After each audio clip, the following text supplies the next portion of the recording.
Ladies and gentlemen, I am Natan Verhovsky, your host with the most. You are here at the Frequency of Abundance group. We are live 7 days a week. We have captivating talks. We are on so many different subjects and topics, including today, where we're covering on Triumphant Tuesdays, embracing vulnerability, a path to authenticity. Not exactly light reading material, but we're going to make it into something so usable and tangible for you. If you don't know who I am, I'm Natan Verhovsky. I've been an elite energy coach for about 30 years. I've had about 15,000 people come through my hands. I've been starting, blessed enough, through Olympians, Cirque du Soleil acrobats, artists, national sports teams from around the world, and wrote a couple best-selling books on energy management. So I'm coming from that background, and when the world shifted in the pandemic and I had to come online, I wanted to create a place that others that had a message and a meaning and were trying to do some good and not just sell some stuff online could have their voice bigged up universally. So we created Allura Creative Agency. We're a public relations firm. We put on one-of-a-kind events for you and blow a dog whistle to your target audience if you're hunting whales. If you're going after C-suite leaders, executives, reach out to me. We'd love to say hi. If you want to be a guest on the show, reach out to me. I'd love to say hi. I'm going to put my contact in the chat. And if you don't, for whatever reason, get a chance to, come in and go. All you have to do is go to YouTube, to LinkedIn, and you just type the Frequency of Abundance. Boom, click on groups. You're done. You're there. Now, I'm going to put this in the chat. Hold on. There we go. Okay. So, where we're coming from and where we wanted to make sure that you understood today's episode, maybe a little bit different. I want to make sure you know that you can ask questions, comment, like, share, bring a friend, show some love, give a thumbs up. The algorithm loves all that fun stuff, especially when we're doing a live, and this is being broadcast live, omni-channel for me. So, in today's context, let's talk about vulnerability, a path to authenticity.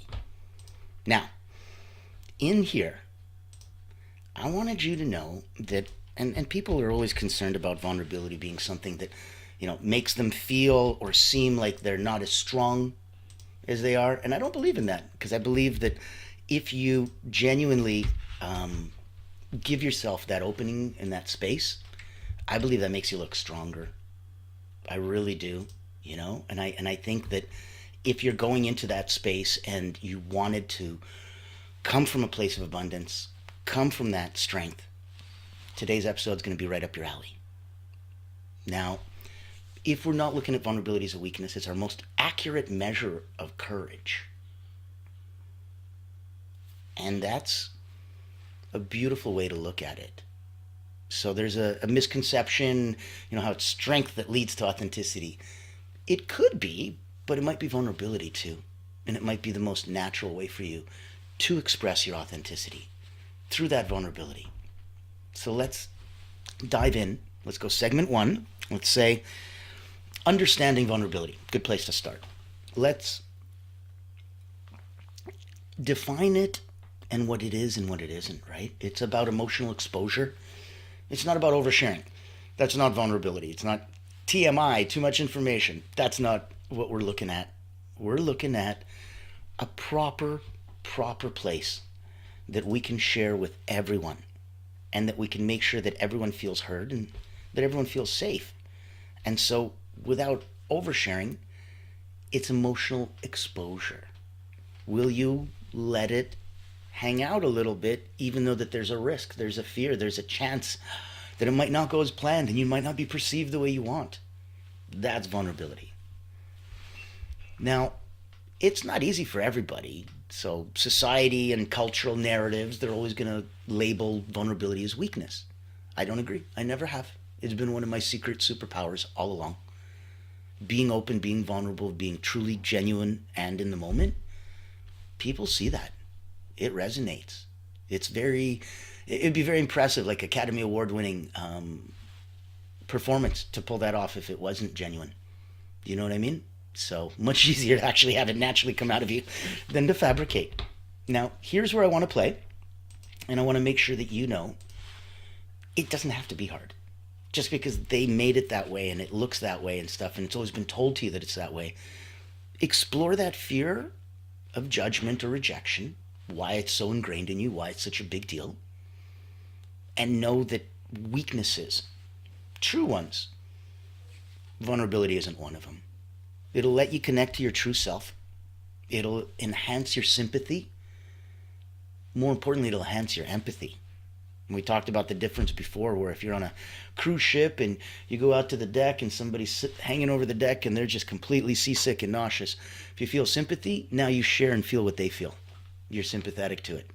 But if you feel empathy, you don't need to physically go through their seasickness in order to walk over, get them a glass of water to help them. That's empathetic versus sympathetic. So enhance your empathy, enhance your trust in your relationships, connect to your true self, and give yourself greater resilience and courage. That's all the definition and the benefits of vulnerability. If you're going to be vulnerable, you'll connect to your true self. If you're going to be vulnerable, you're going to enhance your sympathy, your empathy, and the trust that you build in relationships. If you're going to be vulnerable, it's going to lead to greater resilience and courage. Go figure. Because you'll be brave in the face of adversity, danger, fear. Let's go section 2. And again, if you have any comments, if you have any likes or shares, throw them in the chat. I would love to hear it. I'd love to see it. Make sure that you know everybody here is for you. Thank you, thank you. I love that. Okay. Second segment, actionable nuggets. This is the part everybody loves, where we're talking deep, we're talking heavy, we're talking thick, we're talking for you. Whether it's for you as a therapist, a person, a healer, a coach, a mom, a dad, a brother, a sister, it doesn't matter. You want it for you want it for your family, for your friends. Okay. If you're a therapist and you want it as an extra tool in your tool belt so you can use it on your clients. Okay. This is what these are. Use them at will. I hope they help. Let's do a self-reflection exercise. So the prompt, write down 3 areas where you feel most vulnerable. And let's reflect on why these areas are challenging. You might have a body image that's bothering you. You might have a nervous tic that's bothering you. You might, I don't know what it is. It doesn't have to be physical, right? It could be any aspect of your life. You feel vulnerable. Maybe when somebody asks you about a certain area or time in your life, you feel vulnerable. Reflect on why they're challenging. That's your prompt. Your action, identify one small brave step that you can take to embrace this vulnerability today. One small step to embrace the vulnerability. What's that brave small step? Okay, next, let's do a reframing exercise. Let's replace what if they judge me with what if they accept me? Practice seeing vulnerability as courage by recalling a moment when you admired someone else's openness. You know, some people are very scared that, hey, there's a 50-50 chance this won't work. I'm like, right. Or on the encouraging glass half full side, there's a 50-50 chance this will work. So you need to know where you're coming from, and that'll give you the biggest strength and opportunity to really make that work. Now, if you're going to go through self-reflection,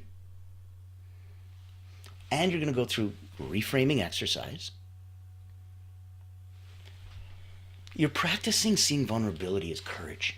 Okay? You're recalling a moment when you admired someone else's openness, that they could be so brave and so frank and so open.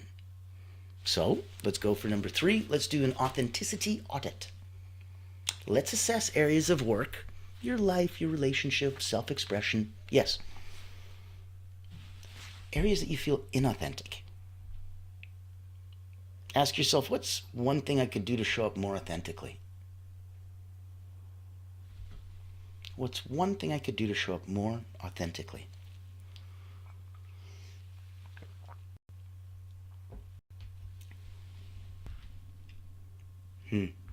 So let's go into a connection challenge.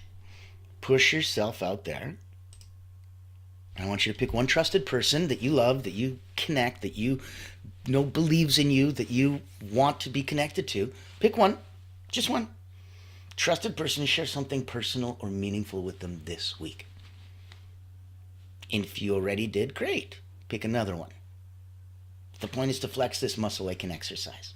And observe how it changes the dynamic of your relationship.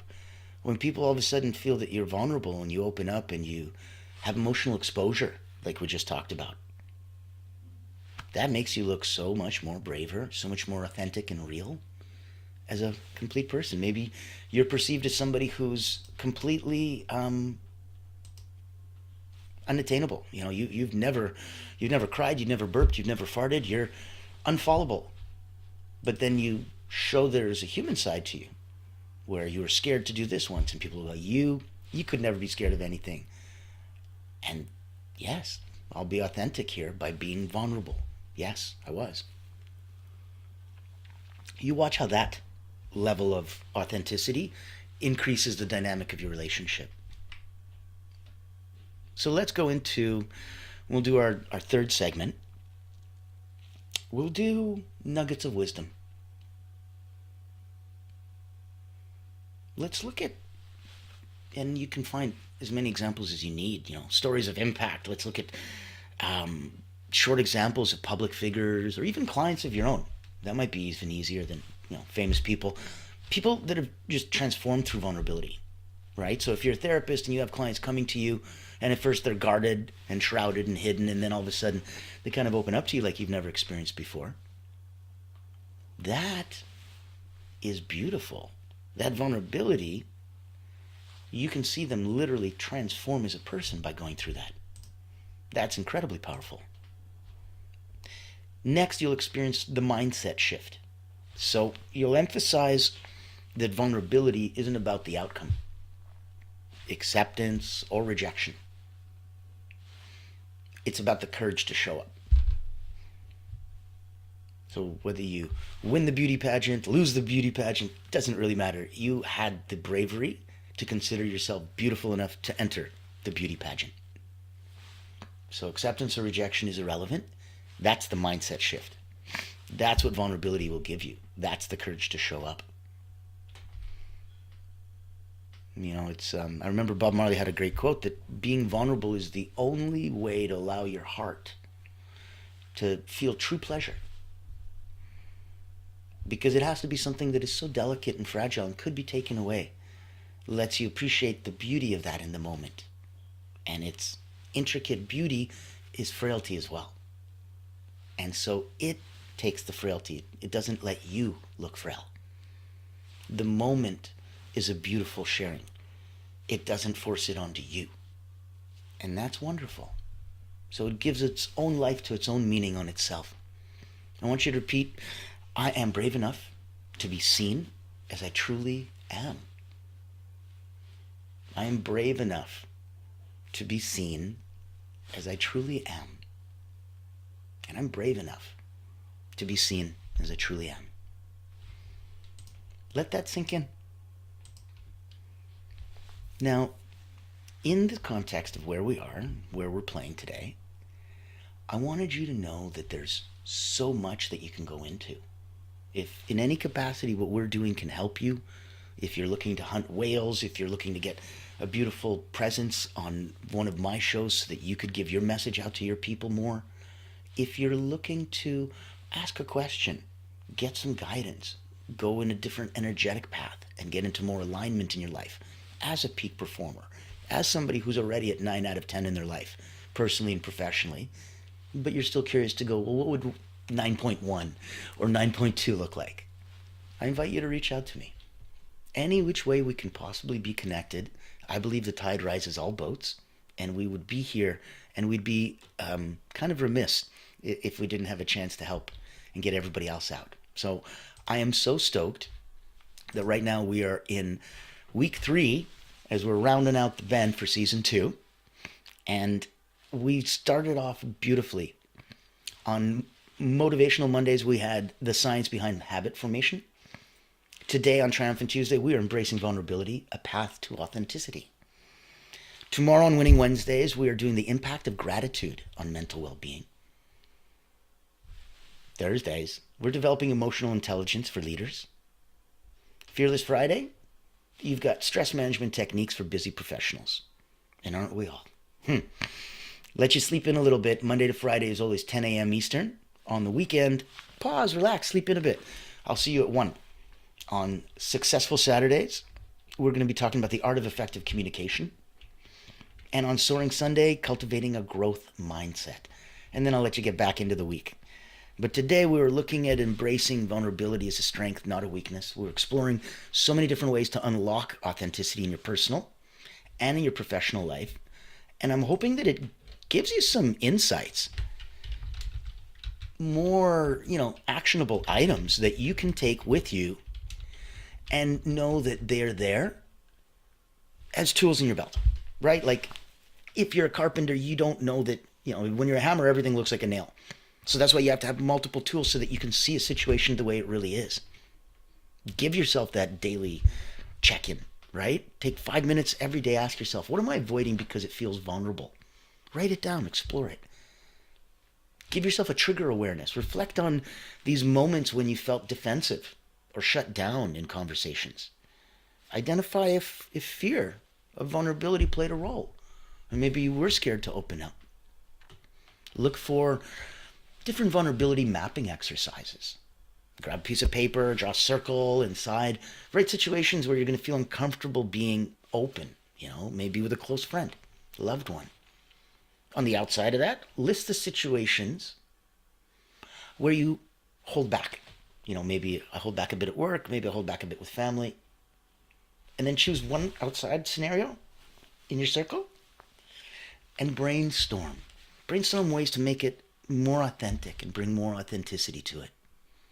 Focus on the gratitude for courage. So this is a cool practice. Every evening you jot down one moment when you showed up courageous by being vulnerable, and reflect on the power that felt and what you learned. Because now you're at the top of that. There's so much there for you to learn. Go with and we've talked about this repeatedly, you're looking for baby steps, but consistent ones. So micro authenticity acts, little baby acts of micro authenticity. Commit to those small authentic actions and say, I don't know, when you're uncertain. Imagine the power of that, right? Being human. It's okay, as long as it's not, too much information, TMI. You can share a personal story in meetings or conversations. Admit when you need help is a big one. I think that might be the simplest, quickest, and most amazing vulnerability exercise of all. Just admitting when you need help. Period. If there's anything more vulnerable, you let me know. That's why we talked about asking somebody that you trust for feedback, and ask them how you can show up more authentically. You might be very surprised with the feedback that you receive.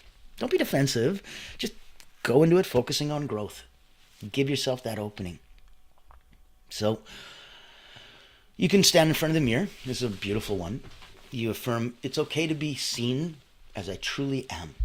It's okay to be seen as I truly am. It's okay to be seen as I truly am. It's okay to be seen as I truly am.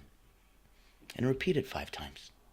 And that'll build so much self-acceptance, which will be the number one start to getting the rest of the world's acceptance. You gotta love you before anyone else does. So let's take some time, let's share. Listen. We talked about, taking a trusted person, sharing something personal. Ask them to share too. Make it a back and forth. Make it a two-way street. Make it important that other people feel that you're not just giving them you, but you're giving them you because you kind of wanted them to give a bit of themselves back to you too. You're just as curious about them as you're hoping they're curious about you. And that's beautiful. Now, you obviously want to set some boundaries, right? So identify an area where you've been overexposed or oversharing. Set a boundary. Protect yourself, your emotional well-being. While you can still stay authentic, you still need to set some boundaries with authenticity. So give yourself that space. Look at even past disconnects that you've had. See if there's a recent conflict or misunderstanding. Reach out and say, I want to reconnect and share how I felt. See if practicing openness without blame can help you bring that situation back. There's always an apology practice. That's a fun one. So reflect on a moment that you avoided vulnerability by lashing out instead, or shutting down, or withdrawing. And consider apologizing to the person involved and acknowledge your feelings. It was a real thing and it really happened. Apologizing would be an incredible practice, and it'll shed so much emotional weight that you've been carrying around as baggage off of you. Look at a weekly practice, a weekly vulnerability goal. One small, cute little goal every week. Step out of your comfort zone. Share an idea in a meeting. Express appreciation to a friend. Give a little extra story to a loved one that shows a time that you were challenged. You can write about it. Journal. Have fun. Moments this week when I chose to be vulnerable. What I fear others think of me when they see the real me. How can I offer myself compassion when I feel exposed? Go deep. Have fun. You can have this as deep and as meaningful as you want. You can have these as topical, light topics and laugh your butt off. It's up to you, and it's more importantly up to whichever way you like to make a change, whichever way you like to see a difference in you. So everyone's got a learning lesson, a learning language, a love lesson. Well, I'm going to try this English thing again. Everyone's got a learning language and a love language that work best for them. Find yours. Find the way that you know somebody's expressing love to you. That's a big one. If you are a person who loves service and the partner you're with is a romantic and they want to express their love to you romantically in different gestures, and you're like, I would have just loved it if you would have taken out the garbage and done the dishes. That to me shows love. Meanwhile, they're like, but I made this incredible dinner and bought you flowers. That to me shows love. Who cares about the dishes? So you're talking two different love languages. You need to be aware of your partner's love language so that you guys can speak the same and both of you can feel loved, honored, heard, respected, which once again goes to vulnerability. If you want to authentically love each other, you need to be vulnerable enough to ask, what does that look like? What does that feel like? How does that make you feel? That might be a great, visualization for courage. Visualize that. Visualize a scenario where you want to be vulnerable. Imagine yourself speaking confidently, staying calm, feeling proud afterwards. So go through what you can. Today's been a day we explored so many topics. Rewind, come to our group. It's free. It's a free group on LinkedIn. It's the Frequency of Abundance. Type the Frequency of Abundance, click, boop, groups. You're there. Come join us. All of these captivating talks are there and recorded. Reach out to me if you want to be on one of them. Reach out to me if you want to have incredible online events that blow a dog whistle to like C-suites and target audiences that are whales. Reach out to me if on a personal level, energetic coaching and realignment is something that makes sense in your life right now. Know that these lessons are here for you. If you want to join our paid community, it's tens of dollars. It's there to give a chance for others to really feel that the tide raises all boats. That's where we have coaching and groups and networking and accountability partners. So much fun in the sun. Any which way you want to come and stay and play, reach out to me. I'd love to have some fun. You can look for incredible release through the vulnerability, turning it into authenticity. You can write a letter to someone. You don't need to send it. Express something vulnerable and then shred it, burn it. Release the fear holding it in. A lot of vulnerability is fear. Release the fear. Vulnerability shines, becomes a brighter light than you can imagine, and other people love to see that light. And encourages them to turn on their own light. So you are a beacon, my friend. Your vulnerability speaks volumes about you and teaches others to open up and be vulnerable themselves. And if we all did that, the level of authenticity that we'd have globally would be incredible. Now, we could still work on empathy, which is why I end the episode saying be kind to each other. But let's focus on that. I'm going to see you tomorrow. Come on and have some fun. It's going to be excellent. Excellent, I'm telling you. Winning Wednesday. Impact of gratitude on mental well-being. Not a lot of good physical well-being going on without mental well-being. And gratitude is the fastest way to get the good stuff. So join me tomorrow, 10 a.m. Eastern. I'm Natan Verhovsky, your host with the most.